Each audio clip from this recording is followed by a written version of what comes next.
Good morning प्यारे बच्चों। मैं हूं आपकी एजुकेटर पूर्णिमा और हम हिंदी की वर्कशीट थर्ड करेंगे। हम क्या पढ़ रहे थे? हम एक कविता पढ़ रहे थे जिसका नाम है हम पंछी उन्मुक्त गगन के। ठीक है, तो हम पक्षियों के बारे में पढ़ रहे थे। तो चलिए स्टार्ट करते हैं अपनी आज की वर्कशीट को। प्यारे बच्चों, कोविड-19 की लॉकडाउन या तालाबंदी में घर के अंदर बंद होकर कैसा लगता है, ये तो आप जान ही गए होंगे। तो सोचिए पिंजरे में कैद पक्षी को कैसा लगता होगा। आइए इस बारे में जानते हुए कविता हम पंछी उन्मुक्त गगन के का तीसरा भाग पढ़ते हैं। ठीक है, ये थर्ड वर्कशीट है, सेम ही पोएम में से, इस कविता में से। होती सीमा हीन क्षितिज से इन पंखों की होड़ा होड़ी। होड़ा होड़ी होता है मतलब एक तरह से कंपटीशन लग जाना। या तो क्षितिज मिलन बन जाता या तंती सांसों की डोरी। नीड ने दो चाहे टहने का आश्रय छिन्न भिन्न कर डाले। कवि कहते हैं कि सीमाहीन आसमान, यानी कि आसमान की कोई सीमा नहीं होती। उड़ते हुए पक्षियों के पंखों में एक होड़ सी लग जाती है। वे आसमान की उस सीमा को छू लेना चाहते हैं जिसका कोई अंत नहीं है। वे आसमान को छूने की इच्छा रखते हैं, फिर चाहे इसके लिए उन्हें अपने प्राण ही क्यों न देने पड़े। पक्षी कहते हैं कि चाहे उन्हें घोंसला बनाने के लिए पेड़ की डाली न दो, चाहे रहने के लिए स्थान भी तोड़ डालो, परंतु भगवान ने हमें उड़ने के लिए पंख दिए हैं, तो हमारी उड़ान में किसी तरह की बाधा न डालो। कहना चाहते हैं कि हमें पिंजरे में मत रखो, हमारा सबसे इम्पोर्टेंट काम क्या है? उड़ना। ठीक है, तो चलिए अब इसके क्वेश्चन आंसर्स करेंगे।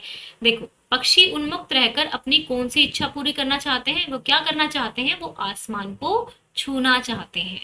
ठीक है, तो अभी जब आप वर्कशीट कर रहे होगे ना, तो ध्यान से पैराग्राफ को पढ़ते हुए वर्कशीट करेंगे, सो दैट कि सभी बच्चों को अपने क्वेश्चंस के आंसर करने आ जाए। पक्षियों को पालना उचित है अथवा या नहीं? देखो, अब हो सकता है आपको उचित लगता हो, क्योंकि छोटे बच्चे जो होते हैं उनको पक्षी बहुत अच्छे लगते हैं, है ना? उनका मन करता है उनको भाग के पकड़ ले। जब मैं छोटी थी तो मेरा भी बहुत मन करता था। लेकिन अब जब बड़े हो गए हैं, थोड़ा समझ में आने लगा है कि भई जो पक्षी होते हैं वो उनको नहीं मालूम होता कि हम क्या सोच रहे हैं। हम उनको हानि नहीं पहुँचाना चाहते हैं। लेकिन जैसे ही हम पास जाते हैं उनके तो वो उड़ जाते हैं। तो उनको तो नहीं मालूम ना कि भई एक पर्सन जो है उनको हानि पहुँचाएगा, दूसरा पर्सन उनको हानि नहीं पहुँचाएगा। तो उनको लगता है कि ये सारे के सारे एक जैसे हैं, तो इसलिए वो डर जाते हैं। ठीक है ना? दूसरा, जो पक्षी होते हैं सबसे इम्पोर्टेंट जो एक फीचर भगवान ने उनको दिया है, उड़ने का दिया है। तो अगर हम उनको पालते हैं तो कहीं ना कहीं उनकी जो उड़ान है उनको पिंजरे में ही रखना पड़ेगा। घर में अगर हम रखते हैं तो उनको वैसे तो रख नहीं सकते, क्योंकि पंखा भी चलता है। हमारे यहाँ पे बहुत सारी जो जानवर होते हैं, कुत्ता बिल्ली भी आस पड़ोस में घूमते रहते हैं, तो उनसे भी खतरा रहता है उनको। तो मुझे नहीं लगता कि पक्षियों को पालना उचित है। लेकिन ये मेरा पॉइंट ऑफ व्यू है, आप अपना मन भी बता सकते हो। आई नो कि बच्चों को बहुत अच्छे लगते हैं पक्षी। जब मैं बच्ची थी तो मुझे भी बहुत अच्छे लगते थे, लेकिन अब ऐसा है कि मैं दूर से ही देख के खुश हो लेती हूँ। अभी भी बहुत अच्छे लगते हैं, लेकिन अब मैं उनको छूती नहीं, सो दैट कि बेचारों को परेशानी ना हो। ठीक है, तो चलिए इसके क्वेश्चन आंसर्स करेंगे। ओके, बाकी आप अपने व्यू तो लिख ही सकते हो बच्चा, जो भी आपको लगता है ना कि हाँ भाई पालना चाहिए नहीं पालना चाहिए। ऐसे तो जैसे कि अभी क्वेश्चन आपसे पूछा गया है कि आपको बताना है कि आपके घर में या फिर आपने कभी पड़ोस में किसी को पक्षी पालते हुए देखा है क्या? तो मेरे जो जो घर है, मतलब उसके पड़ोस, मतलब उसके आसपास में एक जगह पे सफेद कबूतर पाले जाते हैं। तो जो वो कबूतर होते हैं शाम को वो क्या करते हैं, उनको लेकर आते हैं एक मतलब ऐसे करके एक लकड़ी, एक स्क्वायर का एक वो रहता है, पट्टा सा रहता है, उस पे कबूतर बैठे होते हैं। तो जब कबूतरों को मतलब वो शाम को उड़ा देते हैं वो लोग, फिर वो उड़ते हैं फिर वापस आ जाते हैं।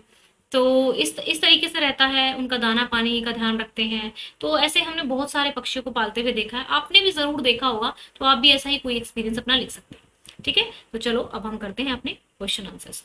राइट, चलिए यहाँ पे हम पहुंच गए अपने क्वेश्चन आंसर्स में। पक्षी उन्मुक्त रहकर अपनी कौन सी इच्छा पूरी करना चाहते हैं? पक्षी आसमान में होड़ लगाते हुए आसमान की उस सीमा को छूने की इच्छा रखते हैं जिसका कोई अंत नहीं है। ठीक है, अंत का मतलब जिसकी कोई सीमा नहीं है, यानी कि जो खत्म नहीं होता है। पक्षियों को पालना उचित है अथवा नहीं, अपना विचार लिखिए। पक्षियों को पालना उचित नहीं है, क्योंकि ऐसा करने से हम उनकी उड़ान में बाधा बनते हैं और उनकी आजादी को छीन लेते हैं। बाकी मैंने बोला ही है कि आप अगर अपना पर्सपेक्टिव रखना चाहते हैं अपना मन रखना चाहते हैं तो वो भी लिख सकते हैं। ठीक है, निम्नलिखित शब्दों से वाक्य बनाइए। घोंसला, पक्षियों के घर को घोंसला कहते हैं, है ना।